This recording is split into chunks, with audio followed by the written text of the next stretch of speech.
વિશ્વ પર્યાવરણ દિવસની સમગ્ર દેશભરમાં ઉજવણી કરાઈ છે। ત્યાં સુરતના નંદુમા ઇંગ્લિશ એકેડેમીના 2000થી પણ વધુ વિદ્યાર્થીઓએ મધર અર્થના રૂપમાં પર્યાવરણની જાળવણીનો સંદેશો આપ્યો હતો। સુરત શહેરના બરથાણા વિસ્તારમાં આવેલા DC Patel Navnirman education campus, CB Patel sports campus સંચાલિત નંદુમા ઇંગ્લિશ એકેડેમી શાળામાં પ્રથમ દિવસે પર્યાવરણ સપ્તાહ નિમિત્તે 2000થી પણ વધારે વિદ્યાર્થીઓ સાથે મળીને માનવ સાંકળ બનાવી એક ઝાડનું આકડ બનાવ્યું હતું। સાથે 1000થી પણ વધારે વૃક્ષારોપણ કરવામાં આવ્યું હતું।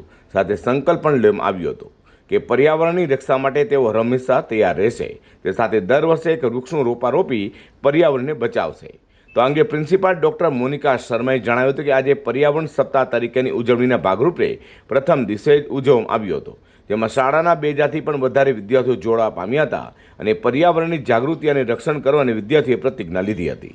नमस्ते, I'm Dr. Monica Sharma, Principal of Nanduma English Academy that is associated with DC Patel Navnirman education campus और सीबी पटेल ग्रुप। आज स्कूल के प्रथम दिवस यानी 9 जून में हम पर्यावरण सप्ताह का आयोजन रखा है, जो कि 6 जून से चालू था और यहाँ पे 2000 से भी ज़्यादा विद्यार्थियों ने बहुत सारे पौधे लगाए और वृक्षारोपण करा है ताकि पर्यावरण को बचाओ और जिससे रिलेटेड जो भी समस्या हैं जो उसको समाधान करने के लिए जागरूकता समारोह यहाँ पे रखा गया।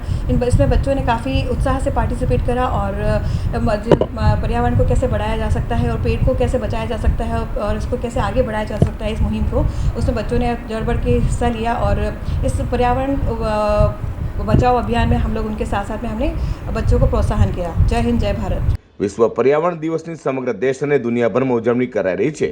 તે નંદુમા ઇંગ્લિશ એકેડેમી ખાતે કરેલ ઉજવણી ઉડીને આંખે વળગે તેવી હતી।